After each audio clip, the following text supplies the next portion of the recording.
Estamos de volta com o RN Acontece e os nossos entrevistados hoje são os jornalistas Fernanda Martinelli e Napoleão de Castro, nossos correspondentes em Brasília, que hoje eu tenho a alegria de receber aqui no estúdio. Fernanda, Napoleão, boa tarde, sejam bem-vindos. Boa tarde a você, Ana Ruth, boa tarde a todos que acompanham o RN Acontece. É um prazer para a gente estar aqui, podendo compartilhar junto com os telespectadores e falar um pouco desse trabalho que a gente faz na capital federal.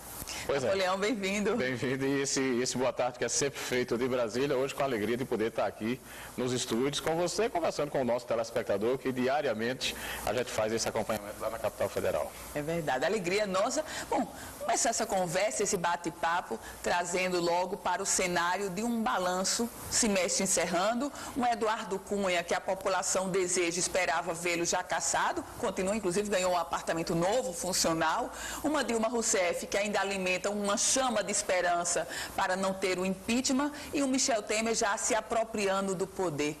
Qual a leitura que a gente pode fazer disso?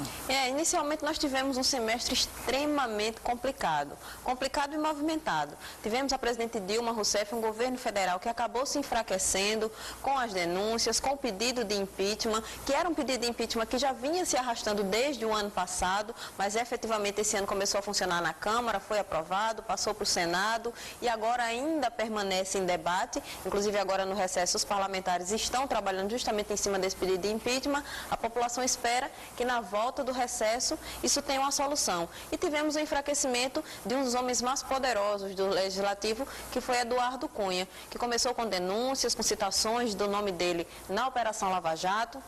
Logo após o processo no Conselho de Ética, que acabou encaminhando para a sua cassação, CCJ, então tivemos todo um cenário político complicado nesse primeiro semestre.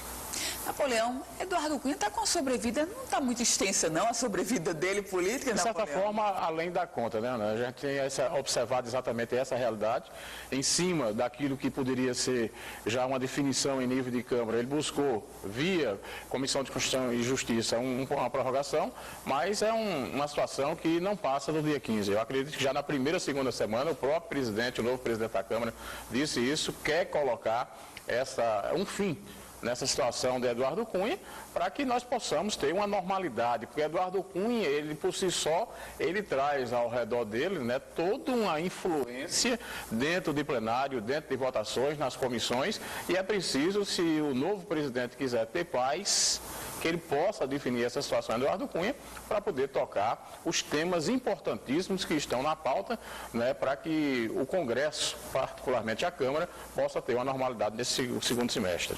Agora, surge um personagem, um grupo, que até então estava muito discreto. É o grupo chamado Centrão. Até então a Câmara era PMDB, era PT, tinha um grupo aí democratas, PPS, e de repente esse Centrão começa a ganhar fôlego e querer ocupar espaços. Ele ameaça o governo Michel Temer?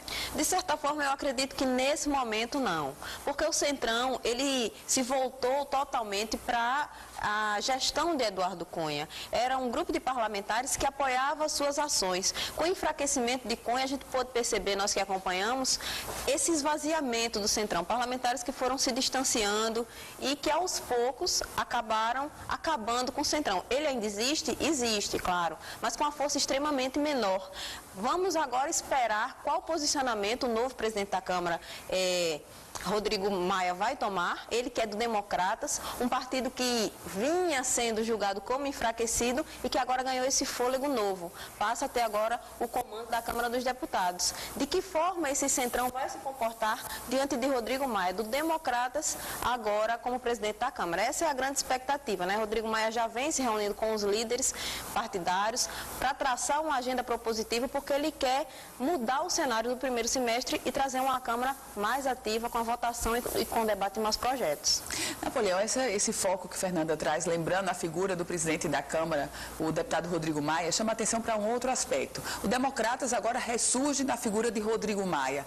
Mas esse ressurgimento do Democratas é personificado em Rodrigo Maia ou é um ressurgimento que pode trazer lastro para o Democratas e aí nos estados brasileiros de uma forma geral? Hoje o DEM, por exemplo, só tem como principal figura de gestão a CM Neto, prefeito de Salvador. É verdade. Agora, é importante dizer, se consumado o processo de impeachment, esse mesmo Rodrigo Maia, ele, além de presidente da Câmara, ele passa a ser vice-presidente da República. Então, o Democratas, de repente, vai para a vice-presidência da República. E aí você tem figuras como Paulderney Avelino, né, o próprio deputado aqui, Felipe Maia, um deputado Efraim Filho, da Paraíba, e outras figuras que fazem parte de um bojo de comando hoje na Câmara Federal, são figuras que passam a ser exponenciais. O próprio líder do partido, Paulderney, vem cumprindo um papel importantíssimo nas decisões.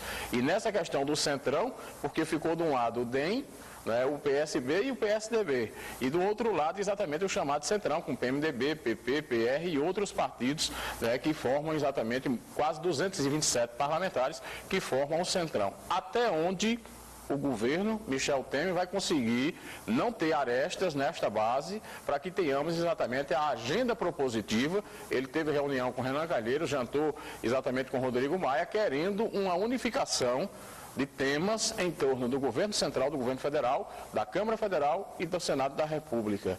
Vamos saber se não ficou nenhuma aresta e nenhuma divisão na escolha. Por quê? Porque o DEM foi eleito, por incrível que possa parecer, com votos do PT. Né, que não tem nada a ver com a base do governo. Então, são situações da conjuntura política desse novo momento que o país vive, que a gente vai estar acompanhando. O bom é que a tela da Band, a tela do RN Acontece, vai estar com a reportagem lá para a gente saber, né, que nova realidade a gente vai estar enfrentando agora nesse segundo semestre. É verdade. Fernanda, Napoleão falou de um partido e a minha pergunta é bem provocativa. E o Partido dos Trabalhadores? O PT não conseguiu, primeiro, votou em Rodrigo Maia como única alternativa, mas não conseguiu eleger Marcelo Castro, que era a primeira alternativa da presidência da Câmara. E o que é que será, o que acontecerá a partir de agora com o PT? Se prepara para 2018 ou vai tentar juntar os cacos que restaram de 16? E foram muitos cacos, né? Mas existe uma grande expectativa. A gente costuma falar que PT é sempre PT. Filiado ferrenho do Partido dos Trabalhadores, ele geralmente nunca abandona o barco. Existe toda uma expectativa, tanto que é citado nas pesquisas o nome do ex-presidente Lula e vem aparecendo com um posicionamento bem significativo. Então, a esperança do PT é para que em 2018 Lula possa aparecer, possa figurar como possível presidente. É uma expectativa real? Depende do eleitorado. Hoje, com a velocidade da informação, as pessoas conseguiram chegar mais no poder, conseguiram entender melhor como é que funciona a política. O que faltam são líderes, são nomes para concorrer na eleição de 2018. Esse debate já existe. Na Câmara dos Deputados, o Partido dos Trabalhadores em nenhum momento falou em desistir. Então, eles vêm preparando. Agora, com o desgaste político, com o desgaste das denúncias da Operação Lava Jato, com o desgaste do próprio processo de impeachment, que muitos já dão como certo, outros não, resta saber como vai chegar o PT a 2018. Napoleão, agora tem uma figura que me parece que ele está bem silencioso e ali ele é discreto para tentar ganhar uma sobrevida e escapar. Presidente do Senado, Renan Calheiros. São 8 inquéritos que tem contra ele no Supremo Tribunal Federal. Mas a metralhadora não atinge tanto o Renan quanto deixou vitimado Eduardo Cunha. Por quê?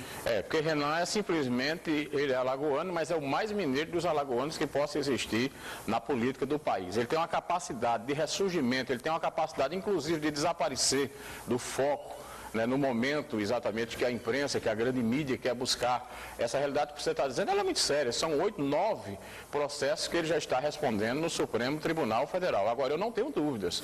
Concluído o processo de impeachment da presidente Dilma, agora nesse início de agosto, até o dia 25, a gente deve ter essa definição. Ele será, sem dúvida alguma, na Ruth, a bola da vez. É a próxima vítima dessa novela a ser abatido, né, nesse processo todo no Congresso Nacional. E no que Fernanda colocou em relação ao ex-presidente Lula, saber também até onde, do ponto de vista legal, jurídico, ele vai estar apto para disputar 2018, né? Porque a Operação Lava Jato está aí, ele agora não tem foro privilegiado, volta o seu processo lá para Sérgio Moro e pode ser, pelas vias da justiça, uma carta fora do baralho também nas eleições de 2018. Escreva o telespectador do RN Acontece, Renan Calheiros, sem dúvida alguma, será a próxima etapa da grande investigação. Só uma delação de Eduardo Cunha, ela pode ser mais forte do que a situação que deve advir em relação a Renan Calheiros.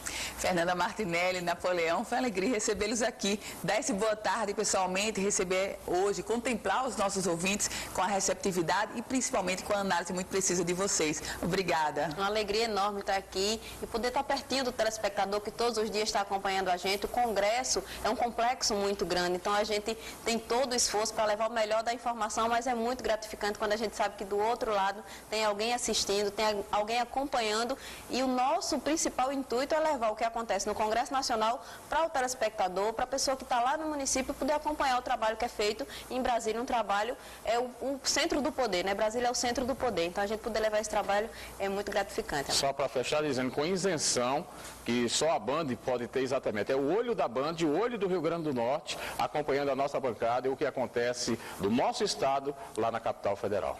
Obrigada, bom final de semana para vocês, boa tarde. Bom final de semana, grande abraço. Se você quiser rever essa entrevista completa, é só acessar www.politicoemfoco.com, um site especializado na política do Rio Grande do Norte e do Brasil. O RN Acontece vai ficando por aqui.